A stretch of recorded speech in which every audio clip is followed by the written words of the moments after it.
My fiancé's father is forcing me to marry my fiancé's twin brother. His marriage paid the price instead. My fiancé Oliver and his twin brother Blake couldn't be more different. Oliver was kind, worked as a physical therapist, and treated me like an equal partner. Blake was 32 and still lived in his parents' basement, had been fired from 6 jobs for harassment, and spent his time making crude comments about every woman he met. When Oliver proposed after 3 years together, I was thrilled until his father, Robert, pulled me aside at our engagement party and said I was making a mistake choosing the wrong brother. He actually said those words to my face while Oliver was across the room, showing his mom the ring. Robert said Blake had more potential, just needed the right woman to fix him, and that I could be that woman. I laughed, thinking it was a weird joke, but Robert was serious. He said Oliver was too soft, too boring, that Blake had the real personality in the family. Blake, who had been arrested twice for bar fights. Blake, who'd been banned from Oliver's gym for taking photos of women without permission. Blake, who'd asked me at our first meeting if I had prettier friends. Robert started his campaign immediately. Every family dinner, he'd seat me next to Blake instead of Oliver. When I'd move, he'd make a scene about the seating chart being intentional for conversation flow. Blake would spend the meal making gross comments about my body, while Robert laughed and said Blake was just confident. Oliver would tell his dad to stop, but Robert would say Oliver needed to learn to take a joke. For Oliver's birthday, Robert organized a surprise party but told me the wrong time, so I arrived 2 hours late. When I got there, Blake was sitting in my spot next to Oliver, wearing my gift on his wrist, the watch I'd bought that Robert had apparently taken from my car and given to Blake to present. Robert told everyone Blake had picked it out and wasn't that thoughtful. Oliver knew immediately something was wrong, but Robert had already taken photos for the family album. The worst was when Robert invited me to lunch to discuss wedding planning. I arrived at the restaurant to find Blake there instead, wearing a suit and cologne that made my eyes water. Robert had told Blake this was a date I'd agreed to. Blake tried to kiss me, and I shoved him so hard he fell into a plant.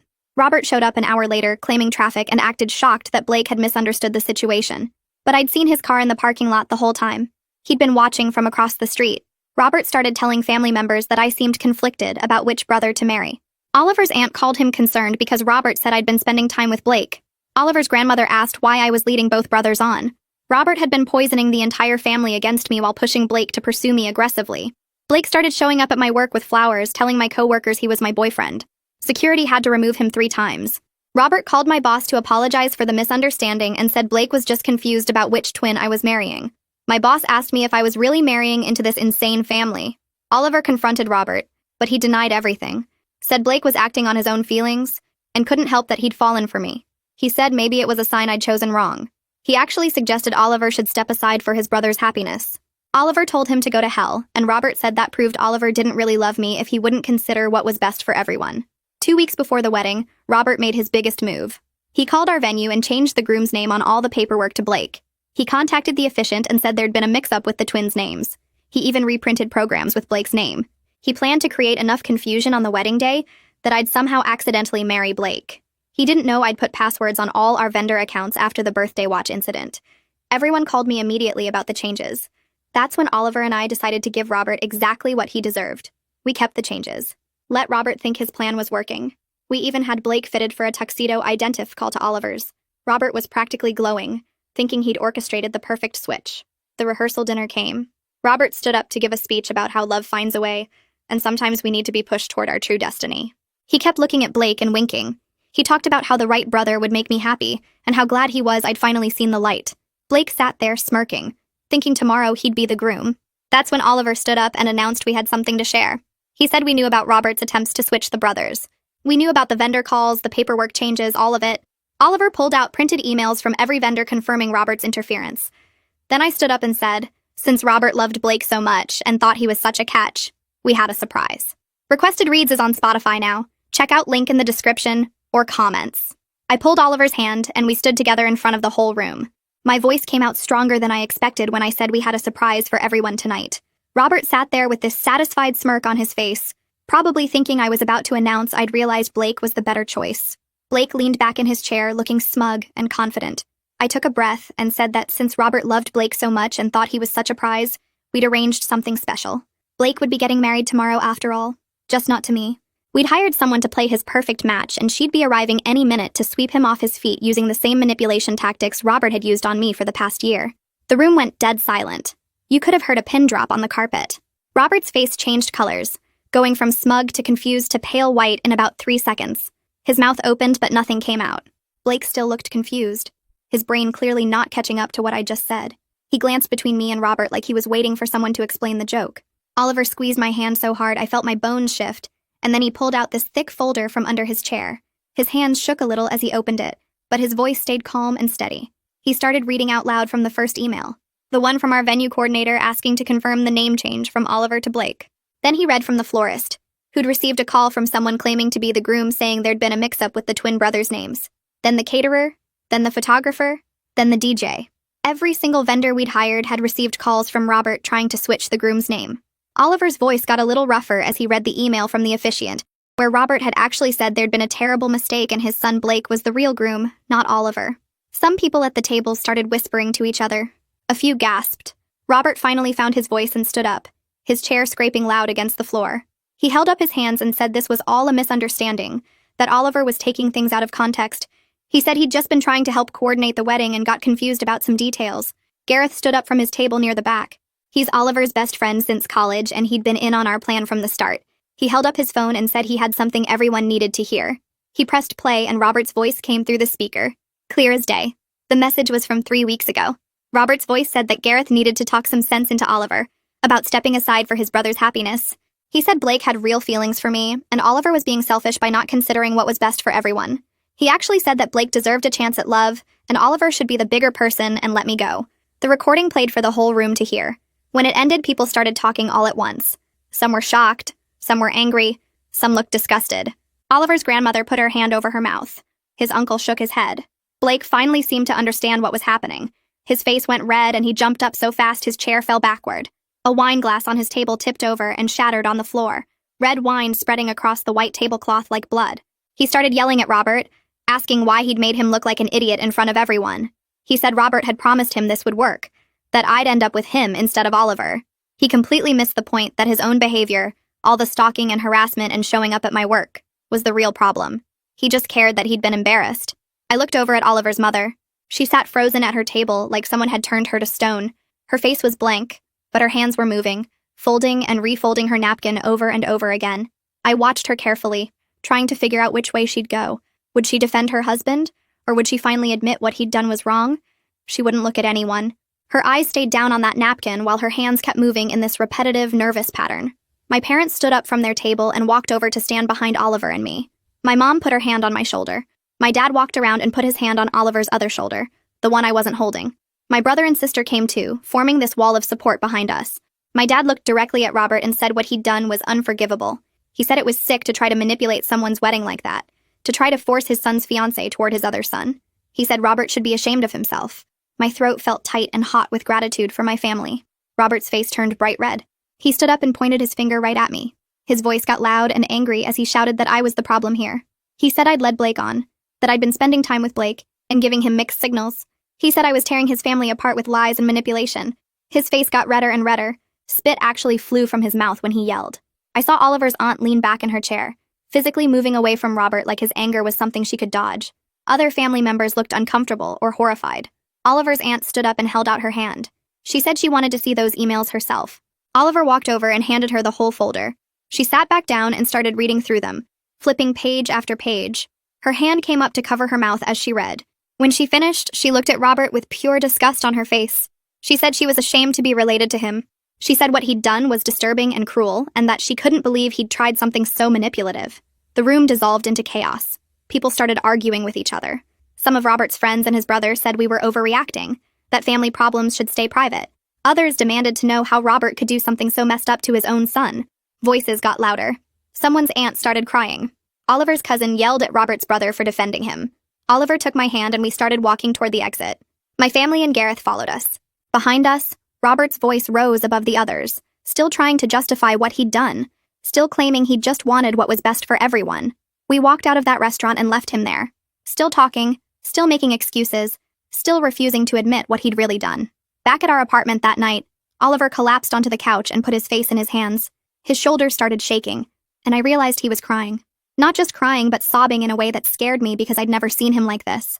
I sat down next to him and put my arm around his back. He leaned into me, and the sounds coming out of him were raw and broken. He kept saying he couldn't believe his own father would do something like that. He said he knew Robert was difficult, but he never thought his dad would actually try to manipulate someone into marrying the wrong person. I held him tighter and let him cry. He talked about memories from childhood, how Robert used to compare him and Blake constantly, how Robert always made Oliver feel like he wasn't good enough, wasn't tough enough, wasn't the right kind of man. Oliver said he thought things had gotten better when he moved out and started his career. He thought his dad had finally accepted him for who he was. But tonight proved that Robert had never changed. He'd just been waiting for the right opportunity to prove that Blake was the better son. Oliver's voice cracked when he said that. I told him Robert was wrong. I told him he was kind and good, and that's why I chose him. I said his father's opinion didn't matter because we knew the truth. Oliver nodded, but kept crying. He said it still hurt.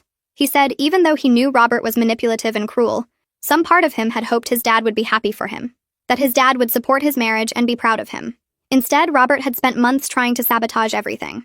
Oliver said he felt like he'd lost his father tonight, even though he knew that version of his father probably never existed in the first place. We sat there for over an hour while Oliver cried and talked and processed everything. Around midnight, his phone started buzzing constantly. At first, we ignored it, but it kept going and going. Oliver finally picked it up, and his face went pale as he scrolled through the messages. He showed me the screen. There were texts from his aunt saying she was proud of us for standing up to Robert, messages from 2 cousins saying they had no idea Robert was that bad, and they supported us completely. But there were also angry messages from Robert's brother calling us disrespectful, messages from some older relatives saying we should have handled this privately instead of embarrassing the family. And then there were the messages from Robert himself. The first few were all caps rage. He called Oliver an ungrateful son. He said we'd destroyed the family. He said we'd regret humiliating him in front of everyone. Then the messages shifted to guilt trips. Robert said he'd only wanted what was best for everyone. He said he couldn't believe his own son would turn against him like this. He said Oliver had broken his heart. The messages went back and forth between fury and self-pity. Oliver scrolled through them all with this numb expression on his face. Then he got to a message from his mother. All it said was, "Why did you have to humiliate your father publicly?" Not asking if Oliver was okay, not acknowledging what Robert had done, just asking why we had to embarrass Robert in front of the family. Oliver stared at that message for a long time. Then he turned his phone off and set it face down on the coffee table. He said he couldn't deal with any more tonight. The next morning, I woke up with my stomach in knots. It was our wedding day, but instead of feeling excited, I felt anxious and scared. I kept thinking about Robert and Blake and what they might try to do. Oliver was already awake, sitting on the edge of the bed with his phone in his hands. He'd turned it back on and was reading through more messages that had come in overnight. He looked exhausted. I asked if he was okay, and he gave me a weak smile and said he would be. He said today we were getting married no matter what Robert tried. My phone rang and I saw it was Jaden. I answered and she immediately started talking in her efficient wedding planner voice. She said she'd arrived at the venue early and positioned security at all the entrances. She had photos of both Robert and Blake and had given strict instructions not to let either of them in under any circumstances. She said the venue staff was aware of the situation and everyone was on high alert. I felt some of the tension leave my shoulders. I thanked her and she said not to worry, that she had everything under control. Oliver reached over and squeezed my hand after I hung up. I went to my parents' house to get ready, and the moment I walked in, Maxine was there checking her phone. She looked up and said she'd already called all our vendors to confirm the passwords were still active and secure. She said she'd appointed herself head of security for the day and was taking it very seriously. Every few minutes her phone would buzz and she'd check it immediately, looking for any alerts from the venue. She had this intense focus that would have been funny if I wasn't so grateful for it. My mom came downstairs and hugged me. She helped me start getting ready, and while she was doing my hair, she told me she was proud of how I'd handled everything with Robert. She said standing up to bullies was always the right choice, even when it was hard. She said some people would criticize us for making a scene, but that we'd done what we needed to do to protect ourselves. Her words steadied me, and I'd been worried that people would think we were wrong for exposing Robert so publicly. But my mom reminded me that Robert was the one who'd done wrong, not us. We were just refusing to let him get away with it. My phone buzzed with a text from Oliver. It was a photo of him in his tuxedo standing next to Gareth. Both of them were smiling, but I could see the tension around Oliver's eyes. The message below the photo said, "No matter what happens today, I'm grateful we're facing it together as partners." I sent back a heart emoji and a message saying I loved him. My hands were shaking a little as I typed. Maxine noticed and came over to check on me. I showed her Oliver's text and she smiled and said we were going to get through this day and then we'd be married and Robert would just be a bad memory.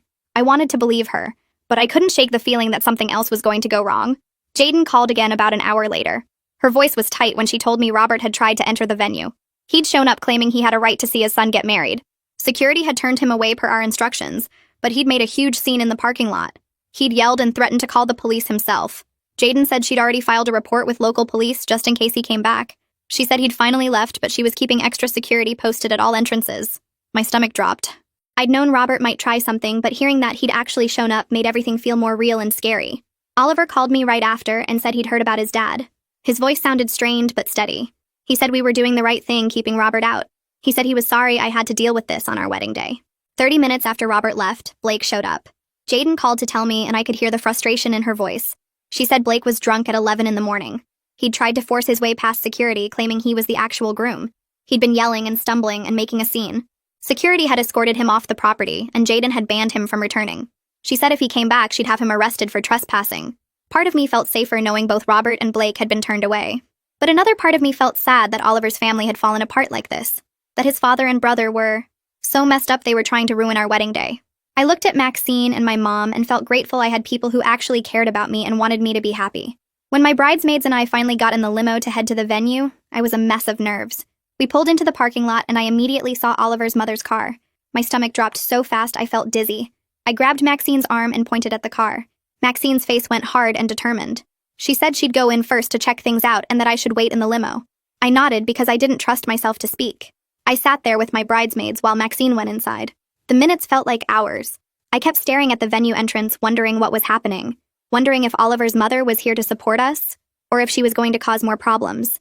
Wondering if this whole day was going to be ruined by his family. Maxine finally came back out and got in the limo. She said Oliver's mother was sitting quietly in a pew on the groom's side all by herself. She'd told the ushers she wanted to attend her son's wedding. Maxine said Oliver had spoken with her briefly and decided to allow it, but he'd positioned Gareth nearby to step in if she caused any problems. I took a deep breath and tried to calm down. Oliver's mother being there felt complicated. She hadn't defended us last night. She'd sent that text asking why we had to humiliate Robert, but she was still Oliver's mom, and this was still his son's wedding. I looked at Maxine and asked if she thought we were making a mistake letting her stay. Maxine said Oliver knew his mother better than we did, and if he thought it was okay, then we should trust his judgment. I nodded and smoothed down my dress and told everyone I was ready to go inside. The ceremony venue looked different from I'd imagined. The chairs were filled with people who'd spent the last year watching Robert try to manipulate me into marrying Blake. Some of them had believed his lies about me being conflicted. Some of them had called Oliver to ask what was really going on. Now they were all here, sitting quietly, waiting to see what would happen after last night's explosion at the rehearsal dinner. I stood in the back hallway with my bridesmaids, holding my dad's arm, listening to the music start. Maxine adjusted my veil one more time and squeezed my hand. She whispered that I looked beautiful, and that Oliver was going to lose it when he saw me. My dad kissed my forehead and asked if I was ready. I nodded because I couldn't speak without crying. The doors opened and everyone stood up. I kept my eyes locked on Oliver at the front of the aisle. He was standing next to Gareth, wearing the tuxedo we'd picked out together, and his face just crumpled when he saw me. Tears started running down his cheeks immediately. I heard whispers as I walked past the rows of guests. People were definitely talking about what happened last night. I could see the empty seats on the groom's side, where Robert and Blake should have been sitting. Oliver's mother was there alone in the front row, but Robert's chair next to her was conspicuously vacant. Blake's seat was empty too. The absence felt like a weight pressing down on the whole ceremony. I focused on Oliver's face and kept walking. Nothing else mattered except getting to him. When I reached the front and my dad put my hand in Oliver's fingers were shaking. He mouthed that I looked perfect and I mouthed back that he was crying. He laughed and wiped his eyes with his free hand. The officiant started talking about marriage and commitment and choosing your partner every day. I tried to listen, but I kept thinking about how this should have been different. This should have been a celebration with Oliver's whole family here. Instead, his father and brother were banned from the venue and his mother was sitting alone looking devastated. The officiant asked us to face each other for our vows. Oliver held both my hands and started speaking about how I made him braver, how I taught him to stand up for what was right even when it was hard. His voice cracked a little when he said he was grateful I chose him and kept choosing him despite everything. I heard someone crying loudly and glanced over at the guests. Oliver's mother had tears streaming down her face. Her shoulders were shaking and she was pressing a tissue to her eyes. I couldn't tell if she was crying because she was happy for Oliver or because her family had fallen apart. Maybe both. The complicated mess of emotions on her face reflected everything we were dealing with. This wasn't a simple happy ending. This was us getting married while Oliver's family imploded around us. I said my vows about partnership and respect and building a life based on honesty. I promised to always tell Oliver the truth and to never let anyone manipulate our relationship. Several people in the audience shifted in their seats at that line. Everyone knew what I was referring to. The officiant pronounced us husband and wife. Oliver kissed me and the guests started clapping. The applause sounded muted and restrained compared to what I'd imagined our wedding would be like. People were clapping, but the energy felt heavy and subdued. The shadow of last night's confrontation was hanging over everything.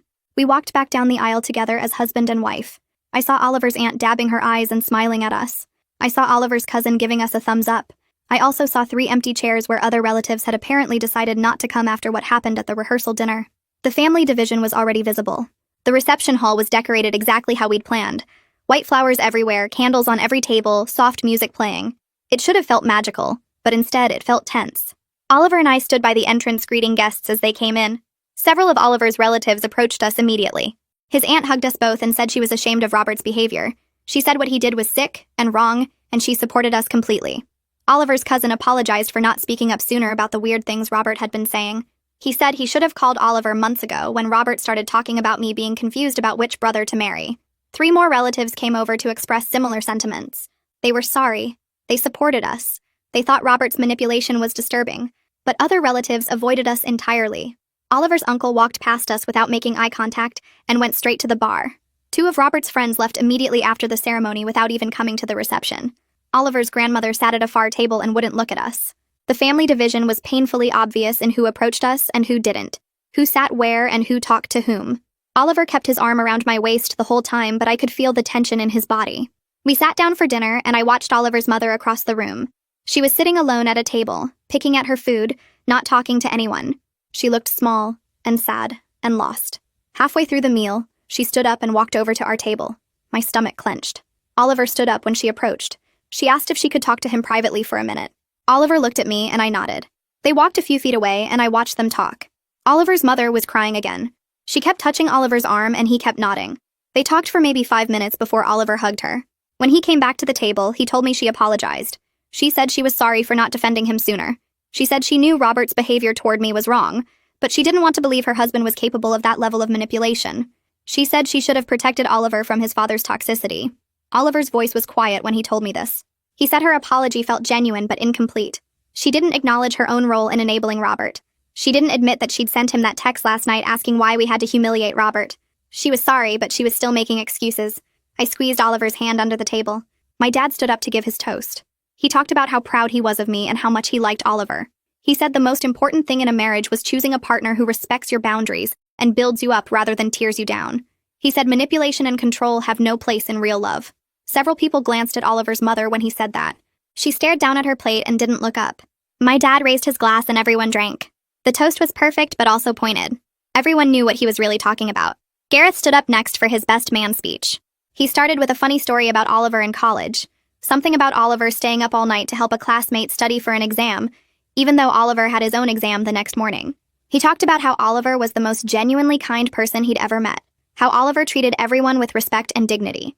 How Oliver had always been the brother who saw people as equals rather than objects to control. The contrast with Blake wasn't subtle at all. Gareth never said Blake's name, but everyone understood. Several guests shifted uncomfortably in their seats. Oliver's mother wiped her eyes again. The speech was warm and loving, but it also highlighted everything that made Robert's manipulation so twisted. Oliver was good, and Robert had tried to destroy that. We stood up for our first dance. Oliver held me close and we swayed to the music. He whispered that he was grieving. He said this should have been a celebration with his whole family, but instead, half of them weren't speaking to us. He said he felt sad about the family gathering we'd never have. But he also said he felt free. Free from his father's toxic influence. Free from the constant pressure to accommodate Blake's behavior. Free to build the life he actually wanted. I told him it was okay to feel both things at once. Grief and relief. Sadness and freedom. Life wasn't simple or clean. We kept dancing, and I felt his body relax slightly against mine. Around 9 o'clock, one of the venue staff came running over to Jaden. I watched them have an urgent conversation, and then Jaden walked quickly toward the exit doors. Oliver and I followed her. Through the glass doors, I could see Blake pounding on the locked entrance. He was screaming something, but I couldn't hear the words clearly. His face was red and twisted with rage. Security guards were standing between him and the doors. Jaden pulled out her phone and called the police. Blake kept pounding and yelling. I caught fragments of what he was screaming. Something about me being a manipulative liar. Something about me stealing his life. Something about how I was supposed to marry him. Oliver stood at the window watching his brother completely lose control. His face looked devastated. Not angry, just broken. 2 police cars pulled into the parking lot within minutes. Officers got out and approached Blake. He tried to push past them toward the doors. They grabbed his arms and he started fighting them. It took 3 officers to get him into handcuffs. They walked him to one of the police cars and put him in the back seat. Blake was still screaming through the car window. Oliver watched the whole thing happen. He didn't say anything, just stood there with his hand pressed against the glass. Jaden came back inside and told us Blake had been removed from the property and would be charged with trespassing and disorderly conduct. She apologized that it happened at all. Oliver thanked her quietly. We went back to the reception, but the mood had completely shifted. Several guests had seen what happened with Blake through the windows. People were whispering and looking uncomfortable. 3 couples left early without saying goodbye.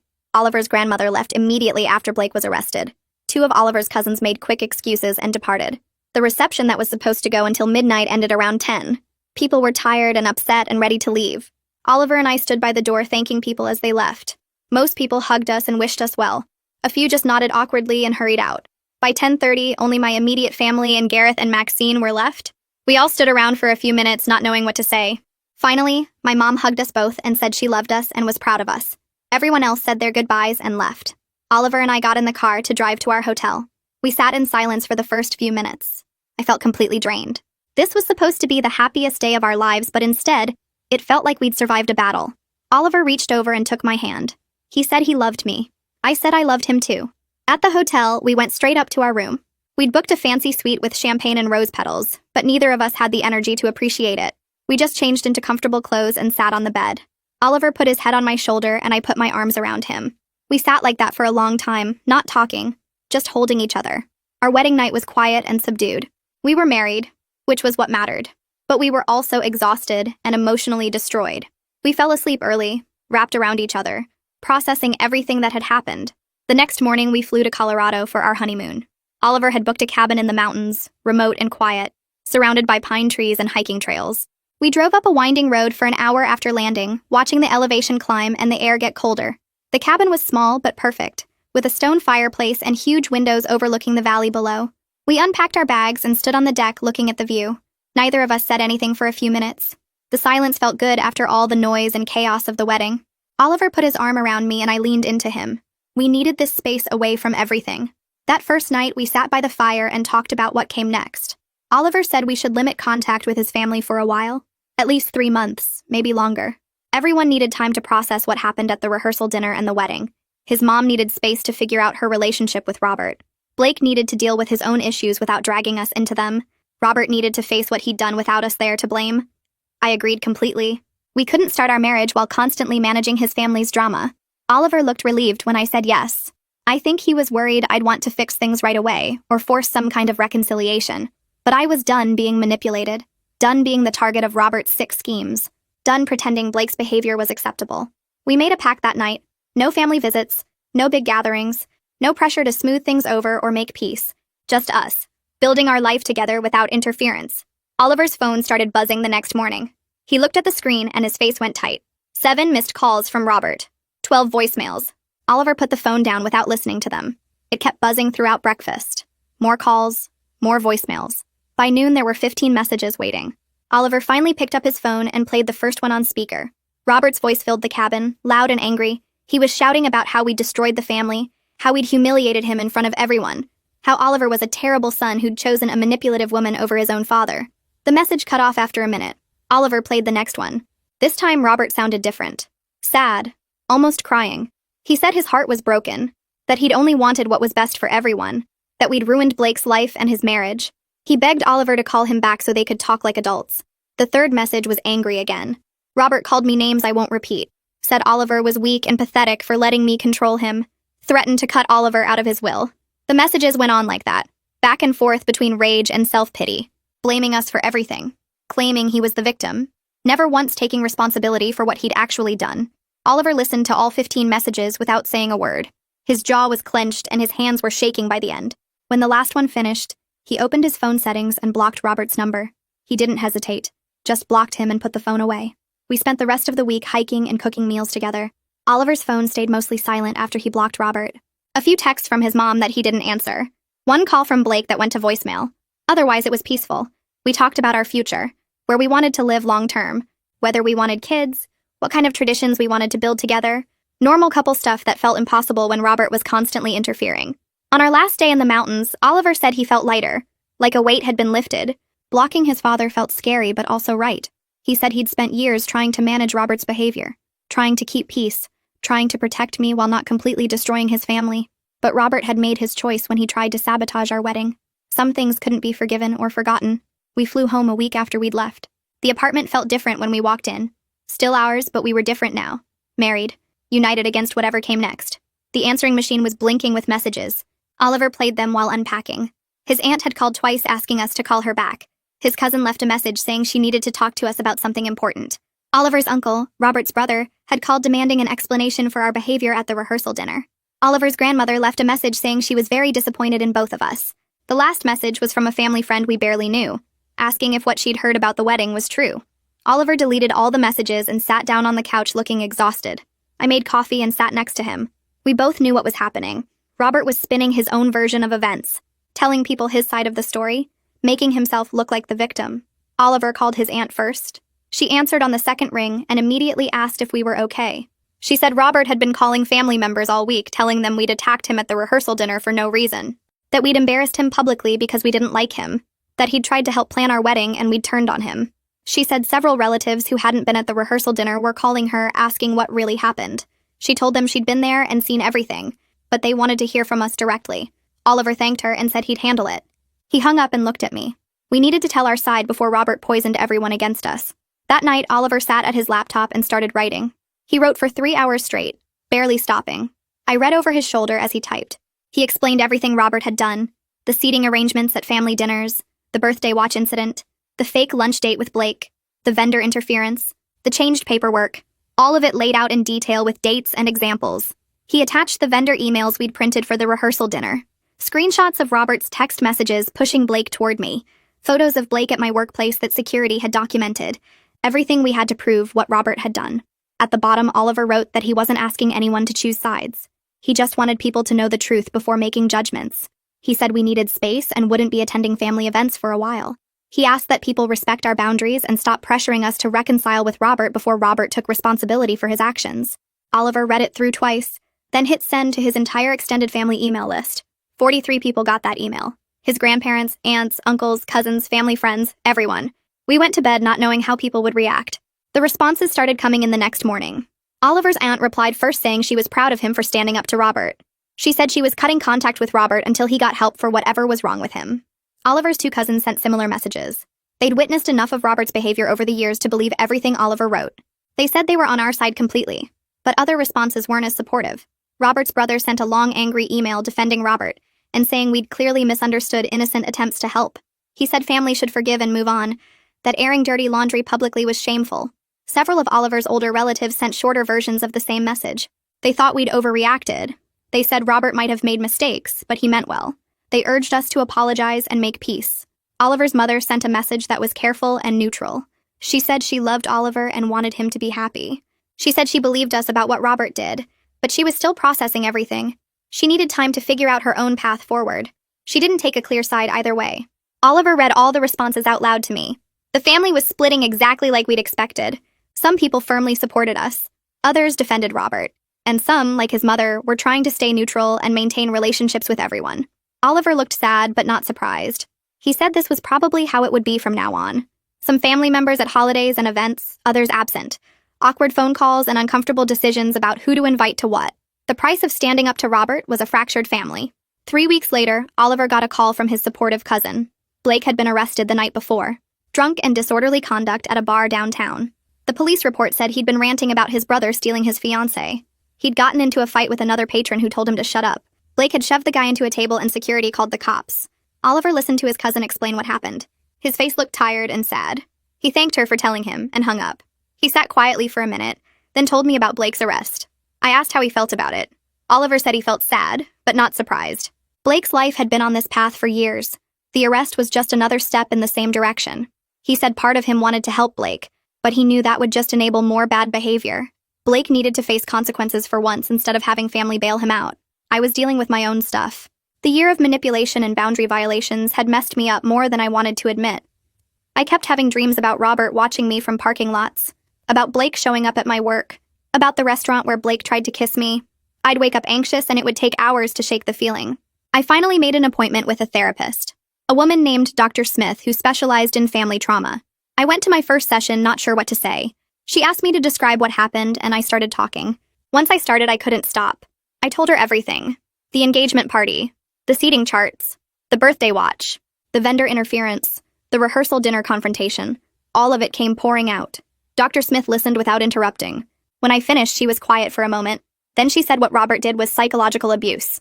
He deliberately tried to destabilize my sense of reality. make me doubt myself, isolate me from Oliver. Hearing her name it so clearly made something click in my brain.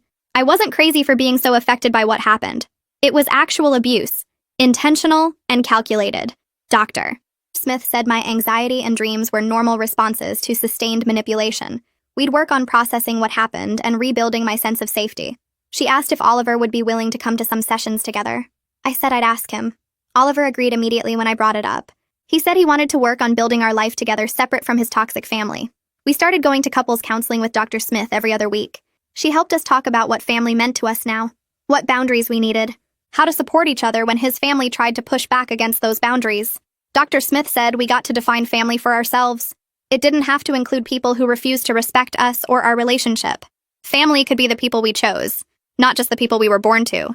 That idea felt revolutionary. We could build something new instead of trying to fix something broken. 4 months after the wedding, I got a Facebook message request from Robert. I almost deleted it without reading, but something made me open it. The message was long. Robert wrote that Oliver had always been jealous of Blake, that Blake was more confident and successful and Oliver couldn't handle it. He said Oliver had manipulated me into believing lies about his innocent attempts to help Blake find love. He claimed everything that happened was Oliver's fault for being insecure and vindictive. He said I seemed like a smart woman and he hoped I'd see through Oliver's manipulation before it was too late. I read the whole thing feeling cold. Robert still didn't get it. Still blamed everyone but himself. Still thought he could manipulate me even after everything that happened. I took screenshots of the entire message, sent them to Oliver with a note saying his father tried to contact me. Then I blocked Robert without responding. Oliver looked at the screenshots and shook his head. He said Robert would never change. Never take responsibility. Never admit what he'd done was wrong. We'd made the right choice, cutting contact. A week later, Oliver's mother called. She wanted to invite us to Thanksgiving dinner at her house, 4 months after the wedding. Oliver put the phone on speaker so I could hear. His mother said she missed him. She wanted to see us and spend time together as a family. She promised it would just be her and us. No Robert, no Blake, just a quiet dinner. Oliver asked if she was still in contact with Robert. His mother hesitated, then said yes. They were still married, still living together. She said their relationship was complicated, but she wasn't ready to leave. Oliver's face fell. He asked if Robert would know we were coming to Thanksgiving. His mother said she wouldn't tell him, but she couldn't promise he wouldn't find out somehow. Oliver thanked her and said he needed to talk to me before deciding. He'd call her back. We hung up and sat in silence for a long time. This was the impossible decision we'd been dreading. If we went to Thanksgiving with Oliver's mother, were we accepting her continued relationship with Robert? Were we saying it was okay that she stayed with him after everything he'd done? But if we didn't go, we'd be cutting off Oliver's mother completely. She was trying to maintain some relationship with us. She'd apologized, even if it wasn't perfect.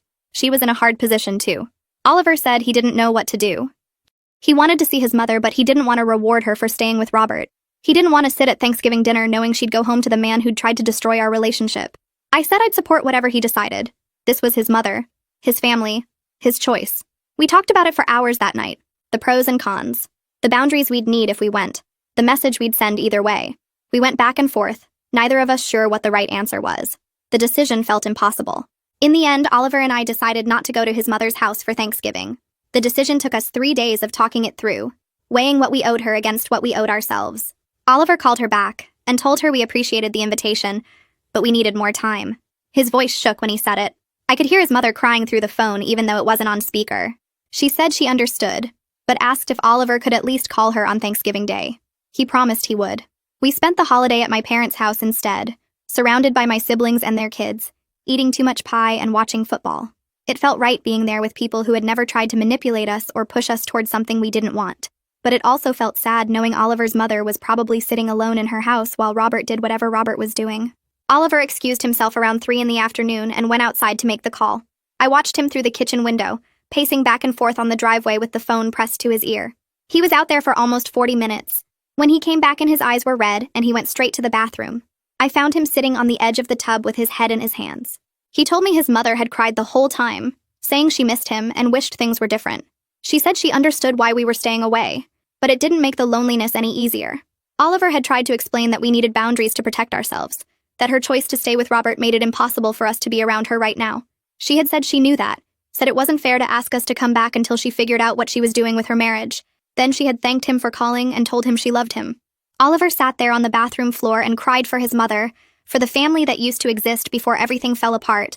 3 weeks later, right before Christmas, Oliver's mother called again. This time, her voice sounded different, more stressed. She said Blake had lost another job. His 7th firing in 2 years, and this one was from a warehouse where he'd been working night shifts. The manager said Blake had shown up drunk twice in 1 week, and they couldn't keep him on. Oliver's mother asked if Oliver could help Blake find work since he was so good at helping people, since he had connections through his physical therapy practice. I watched Oliver's face harden as she talked. He put the phone on speaker so I could hear. She was going through a list of Blake's skills, trying to make him sound employable, but everything she said just highlighted the problem. Blake was good with his hands when he showed up on time. Blake could lift heavy things when he wasn't hungover. Blake worked well with others when he controlled his temper. Oliver let her finish before he responded. He told her gently, but firmly, that Blake's employment problems came from Blake's behavior, not from a lack of opportunities. He said helping Blake find another job would just enable him to keep making the same mistakes without facing consequences. He said the kindest thing anyone could do for Blake right now was to let him experience the natural results of his choices, instead of constantly rescuing him. Oliver's mother went quiet for a long time. Then she said she was just trying to help her son, that she didn't know what else to do. Oliver told her he understood, but that he couldn't be part of the rescue cycle anymore. After he hung up, he looked exhausted. He said he felt guilty, but he knew he'd done the right thing. I held his hand and told him that setting boundaries with family was one of the hardest things a person could do. We hosted a small party at our house for New Year's Eve. Just close friends and my family, maybe 20 people total. I spent the afternoon cooking while Oliver set up the living room with chairs and a folding table for drinks. Maxine arrived early to help me finish the food, and we worked together in the kitchen, chopping vegetables and mixing dips. My parents came with my 2 brothers and their families. The kids ran around the house playing tag while the adults talked and laughed. Gareth showed up with his girlfriend and a bottle of champagne. Everyone was relaxed and happy, no tension, no watching over shoulders for someone to cause problems. Around 11:30, we all gathered in the living room to watch the countdown on TV. I looked around at the faces of people who genuinely cared about us, who supported us without trying to control us, or push us towards something we didn't want. This was the first major holiday celebration in months where I felt completely safe. No wondering if Robert would show up and make a scene. No Blake trying to insert himself where he wasn't wanted. No careful navigation of family politics and Robert's manipulation. Just people we loved, celebrating together. When midnight came and everyone cheered, Oliver kissed me and whispered that this felt like starting fresh. We were building our own traditions separate from his family's chaos. We got to decide what family meant to us now. In January, Oliver's aunt called with news about Robert. She said he'd been asked to step down from his position on a community board that organized local charity events. Apparently, several board members had heard about what happened at our wedding through the family network. They'd approached Robert privately and suggested he resign rather than forcing them to remove him. Robert had tried to defend himself, claiming we'd blown everything out of proportion, but too many people knew the truth. The aunt said Robert was furious about it, calling everyone traitors and saying the whole town was against him. But the reality was that his manipulation campaign had social consequences beyond just family relationships. People in the community who respected Oliver and knew his character had started questioning Robert's judgment and integrity. The aunt said she'd heard through another friend that Robert had also been quietly removed from a volunteer position at his church. Nothing official or public, just a phone call suggesting he take a break from leadership roles. Oliver listened to all of this with a complicated expression. Part of him was satisfied that Robert was facing real consequences. Part of him felt sad that his father's reputation was crumbling. I reminded him that Robert had done this to himself, that these were the natural results of his choices. The same concept Oliver had explained to his mother about Blake. 2 weeks later, Oliver's mother called crying. Blake had been arrested for his second DUI. He'd crashed his car into a mailbox at 2 a.m, not hurt, but definitely drunk. The judge had ordered substance abuse treatment as part of his sentence. Blake was going to a 30-day residential program starting the following week. Oliver's mother begged Oliver to visit Blake in rehab, to show family support during this difficult time. She said Blake needed to know people still cared about him, that he wasn't alone. Oliver took a deep breath before responding. He told his mother that Blake needed to face the consequences of his actions, without family members rushing in to make him feel better about it. He said true support meant letting Blake sit with the discomfort of what he'd done and make real changes, not just reassuring him that everything would be okay. He said he hoped the treatment program would help Blake, but that he wouldn't be visiting. His mother started crying harder, saying she didn't understand how Oliver could be so cold to his own brother. Oliver's voice stayed calm, but I could see his hands shaking. He said he wasn't being cold. He was being honest about what Blake needed, which was accountability, not rescue. After the call ended, Oliver sat on the couch staring at nothing for 20 minutes. A few days later, we met Oliver's mother for lunch at a restaurant halfway between our house and hers. We'd spent hours the night before establishing clear boundaries for this meeting. Oliver called her that morning to lay out the terms. We would meet once a month at a neutral location for lunch. We would not attend any events where Robert or Blake would be present. We would not discuss Robert or Blake during our visits unless his mother brought up something directly affecting her safety or well-being. If she tried to guilt us about them or push us to reconcile, we would end the visit immediately. Oliver's mother agreed through tears, saying limited contact was better than none, that she would respect whatever boundaries we needed. The lunch itself was tense at first. We sat at a corner table and ordered food while making awkward small talk about the weather and the restaurant's menu. Oliver's mother kept twisting her napkin in her lap, clearly nervous. But slowly, the conversation found safer ground. She asked about my work and actually listened to my answer, instead of just waiting for her turn to talk. She asked Oliver about his physical therapy patients and seemed genuinely interested in the stories he shared. We made it through the entire meal without anyone mentioning Robert or Blake. As we were leaving, Oliver's mother hugged us both and thanked us for giving her this chance. In the parking lot afterward, Oliver said it was a start, just a small step. But trust would take much longer to rebuild. Our second monthly lunch in February went better than the first. Oliver's mother showed up with photos on her phone of a garden she was planning for spring. She talked about joining a book club with women from her neighborhood. She asked about our house and what projects we were working on. The conversation felt more natural, less like we were all walking on broken glass. She didn't try to bring up Robert or Blake even once. When we said goodbye, she told Oliver she was proud of him for building a good life. On the drive home, Oliver said he could see his mother trying to develop an identity separate from being Robert's wife and Blake's mother. He said it gave him hope that maybe eventually they could have a real relationship again.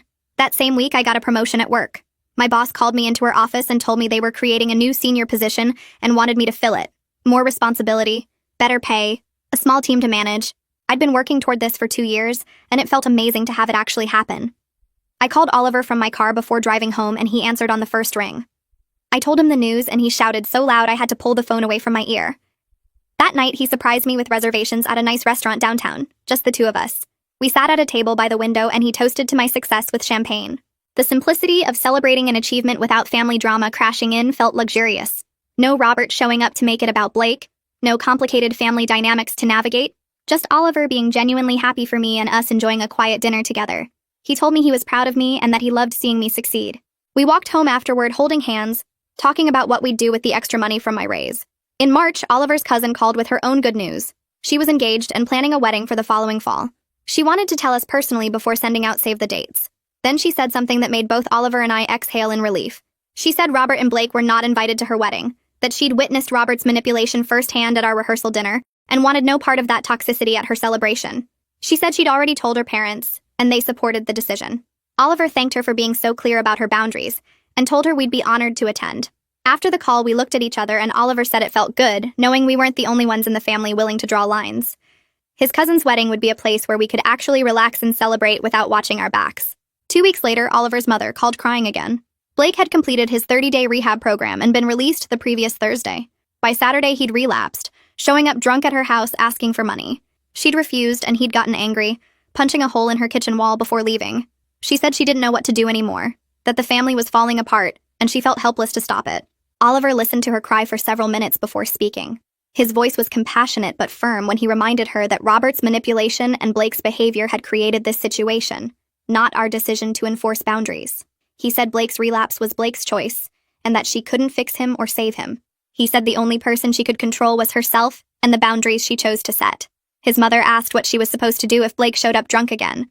Oliver told her to call the police if she felt unsafe, to protect herself first. She said she didn't know if she could do that to her own son. Oliver told her gently that letting Blake face legal consequences might be the thing that finally pushed him toward real change. After they hung up, Oliver looked drained. He said watching his family self-destruct was exhausting, even from a distance. I tried talking him through it that night, but he kept circling back to the same question about why his dad would do something so cruel. We went over it from every angle, and I didn't have good answers, except that Robert wanted control more than he wanted Oliver's happiness. That truth sat heavy between us as we finally fell asleep around 3 a.m. The next few weeks passed in a blur of wedding aftermath and family fallout management. Oliver's cousin sent her save-the-date card in mid-March with a handwritten note at the bottom saying she'd already told her parents that Robert and Blake weren't welcome at her celebration. She said she'd watched Robert manipulate everyone at our rehearsal dinner and refused to let that toxicity anywhere near her wedding day. Oliver read the note 3 times before showing it to me with tears in his eyes. He said it meant everything to know that someone else in his family saw the situation clearly and chose to protect their own boundaries. We marked the wedding date on our calendar for April, and Oliver admitted he was looking forward to attending a family event where he could actually relax instead of staying on guard the whole time. My promotion became official at the start of April, and came with a 15% raise that would make a real difference in our budget. Oliver took me to dinner at a small Italian place near our apartment to celebrate, and we spent the whole meal talking about what we'd do with the extra money. He suggested putting most of it toward a house down payment since we'd been saving for that goal anyway. The waiter brought us free dessert when Oliver mentioned we were celebrating my promotion, and we walked home holding hands in the spring air. Oliver told me he was proud of me and loved seeing me succeed at work. No drama crashed in to ruin the moment. No Robert showing up to make it about Blake somehow. No complicated family dynamics to navigate around a simple achievement. Just my husband being genuinely happy for me, and us enjoying a quiet celebration together. The simplicity felt luxurious after months of constant tension and manipulation. Oliver's cousin got married on a Saturday in late April at a garden venue about an hour from our place. We drove there together listening to music, and Oliver seemed lighter than I'd seen him in months. The ceremony was beautiful and simple, with the couple's closest friends and family gathered under flowering trees. During the reception, I watched Oliver dance with his aunt and his supportive cousins, without that tense watchfulness he'd carried at our own wedding. Nobody was plotting or scheming or trying to manipulate anyone. It was just people who genuinely cared about each other celebrating something happy. When Oliver and I danced together later, he pulled me close and said this was what our wedding should have felt like. I agreed, but also pointed out that we'd survived something really hard together and come out stronger on the other side. He kissed my forehead and said he was grateful for that perspective, even though he still mourned what we'd lost to his father's toxicity. We stayed until the end of the reception and drove home, tired but genuinely happy. Oliver said on the drive that he thought we'd both done a lot of healing in the 6 months since our wedding, and I could see the truth of that in how much more relaxed he seemed. Oliver's mother called him in early May with news that she'd filed for legal separation from Robert. Her voice shook on the phone as she explained that she couldn't keep living with someone who'd done what Robert did to their son. Oliver listened quietly and told her he was proud of her for protecting herself, even though he knew it was hard. After the call ended, he sat on our couch looking sad but also relieved. He said he'd been worried about his mother staying trapped with Robert forever, and that her decision to leave gave him hope she might actually start healing too. 2 weeks later, his aunt called with family gossip that Robert had already started dating someone new. Apparently, he'd met her at his gym and was already trying to control who she spent time with and where she went. Oliver's aunt said the new girlfriend seemed uncomfortable at a family gathering where Robert had shown up were uninvited. Oliver felt sad for this woman he'd never met who was walking into Robert's manipulation patterns without knowing what she was getting into. But he also felt relieved that his mother had gotten out before wasting more years on someone who would never change. Blake moved to another state in June to live with Robert's brother, who apparently offered him a place to stay and help finding work. Oliver's mother told us about it during one of our monthly lunches and seemed relieved that Blake would be far away getting a fresh start. Oliver nodded and said he hoped the distance would be good for Blake, but he also admitted to me later that he felt guilty about how relieved he was that his brother was gone. Our therapist reminded him during our next session that protecting himself from someone who'd caused harm didn't make him a bad person. She said Oliver had every right to feel relief about Blake being far away, even while hoping his brother eventually got help. Oliver cried during that session and said he'd spent so long trying to be a good brother that he'd forgotten he was allowed to prioritize his own safety and peace. I held his hand and told him I was proud of how much work he'd put into understanding himself better. Oliver's mother called again in mid-June, asking if we could meet for lunch because she had something important to tell us. We met her at a cafe near our apartment, and she looked nervous as she ordered tea. Then she told us she'd started therapy herself and had been working through her own role in enabling Robert's behavior for years. She apologized for not protecting Oliver from his father's toxicity, and for not standing up to Robert when she saw him manipulating me. Her apology was specific this time, instead of vague like before. She listed actual things she'd done wrong, like staying silent at family dinners when Robert seated me next to Blake, or not questioning Robert when he took my gift and gave it to Blake at Oliver's birthday party. She said her therapist was helping her understand how she'd chosen peace over protecting her children, and that she was deeply sorry for those choices. Oliver listened with tears running down his face and told her that her apology meant a lot, because it showed she understood what she'd actually done. I watched them hug across the table and felt cautiously hopeful that Oliver's mother was genuinely trying to change. We bought our first house in late June after months of searching for the right place. It was small with 2 bedrooms and a backyard where we could eventually put in a garden. The mortgage payment would stretch our budget, but we'd saved enough for a good down payment thanks to my raise. Oliver walked through every room during our final walkthrough with this huge smile on his face, talking about where we'd put furniture and how we'd paint the walls. We signed the papers on a Thursday afternoon and got the keys the same day. That night, we sat on the floor of our empty living room eating takeout and making plans for the space. Oliver said it felt good to be building something that was completely ours, without any family drama attached to it. We agreed not to tell Robert or Blake our new address, and Oliver's mother knew, but had proven over the past few months that she'd respect our privacy. Moving in took 2 weekends with help from my family and our close friends. By mid-July, we were mostly settled and starting to feel at home in our own space. We hosted a barbecue at our new house in August with my family and our closest friends, including Maxine and Gareth. Oliver manned the grill while I set up food on our back patio table. Maxine helped me carry drinks outside and told me how happy I seemed compared to a year ago. I realized she was right. The constant stress of Robert's manipulation had lifted, and Oliver and I were building the peaceful life we'd wanted all along. During dinner, Oliver stood up and tapped his glass to get everyone's attention. He said he wanted to thank everyone for supporting us through a really hard year, and that he was starting to feel more joy than grief about his family situation. He said he was learning to build the family he chose rather than mourning the one he couldn't have, and that shift felt important. Everyone raised their glasses, and my dad said he was proud of both of us for protecting our relationship and setting healthy boundaries. The evening felt easy and warm without any underlying tension or drama waiting to explode. Just people who cared about each other enjoying good food and company in our backyard. Oliver's aunt called in late August to report that Robert's new girlfriend had broken up with him after 3 months together. Apparently, Robert had tried to control who she spent time with, and she'd ended things immediately. Now, Robert was telling people she was crazy and unstable, which was exactly the pattern we'd seen him use before. Oliver's aunt said it would be funny how predictable Robert was if it wasn't so sad that he kept hurting people and never learned anything from it. Oliver agreed and said he hoped Robert would eventually face enough consequences to actually change, but he wasn't holding his breath. After the call, Oliver looked at me and said he was glad we'd gotten out when we did, because watching his father repeat the same toxic patterns from a distance was hard enough without being caught up in them directly. Our first anniversary arrived on a Tuesday in late August, and we both took the day off work to spend it together. Oliver surprised me by setting up our backyard with string lights and flowers early that morning. Maxine and Gareth arrived around noon, and the four of us spent the afternoon renewing our private vows to each other. We'd rewritten them to include promises about maintaining boundaries and choosing each other even when it was hard. Oliver's voice shook when he promised to keep protecting our relationship from outside manipulation and to trust me enough to face hard things together. I promised to keep communicating honestly with him and to never let anyone make me doubt what we'd built together. Maxine cried through the whole thing, and Gareth took photos on his phone. Afterward, we ate cake and told stories about the past year, including some of the absurd things Robert had tried that seemed almost funny now from a safe distance. The celebration felt private and meaningful in a way our actual wedding hadn't been able to be with all the family drama hanging over it. Oliver's mother joined us for a quiet anniversary dinner the next evening at a restaurant near our house. She brought a photo album she'd made of pictures from our wedding day, carefully curated to include only the joyful moments without Robert or Blake in them. She'd chosen photos of Oliver and me laughing together and dancing and cutting the cake with genuine smiles on our faces. She said she wanted us to have memories of the happy parts of that day, without the painful parts intruding. Oliver flipped through the album slowly, and I watched his face soften as he looked at pictures of us that captured real joy, despite everything else happening. He thanked his mother and told her the album meant a lot because it showed she understood what we'd lost, and was trying to help us reclaim some happiness from that day. His mother reached across the table to squeeze both our hands and said she was proud of us for building something strong together. The dinner felt peaceful, and I left feeling grateful that Oliver's mother was genuinely trying to repair their relationship. Oliver's mother called again in September, sounding nervous about something she needed to tell us. She said Blake had gotten engaged to someone he met in rehab, and she wanted us to hear it from her instead of through family gossip.